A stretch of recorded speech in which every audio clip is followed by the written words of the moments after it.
Det er virkelig dejligt at komme hen et sted, hvor man både har de her omgivelser, men også få noget lækker mad og god vin og god service. Det er jo det, vi gerne vil have alle sammen. Det er små, lækre retter. De er dem at gå til, og jeg kan rigtig godt lide den prissætning, der har været på den. Der har manglet liv i Nordhavn generelt. Der har manglet restauranter, vi har lyst til at bruge. Men det her, det har en elegant vibe, og maden smager super, super godt herinde. De har været søde til at komme og spørge, om alt er i orden, og jeg synes jo bare, at det er et super fedt koncept. Frisk og lækkert. Altså Mulefrit, der er jeg jo ret kritisk.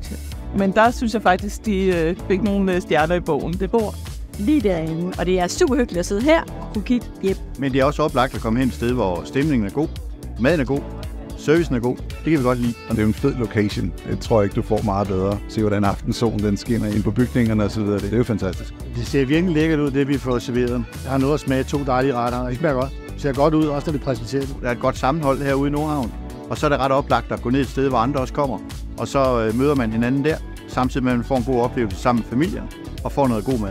Vi kommer helt klart tilbage. Absolut. Vi har nogle meget selskabslyttede naboer, så jeg er sikker på, at dem skal vi nok få med. Vi vil absolut komme tilbage. Absolut. Virkelig, virkelig god service, god mad, god oplevelse helt generelt. Jeg vil klart anbefale, jeg tror også, jeg vil tage venner og bekendte med hernede. Vi kunne helt sikkert godt finde på at komme her igen til både frokost og aften.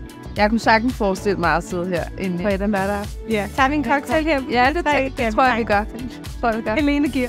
Ja, gerne.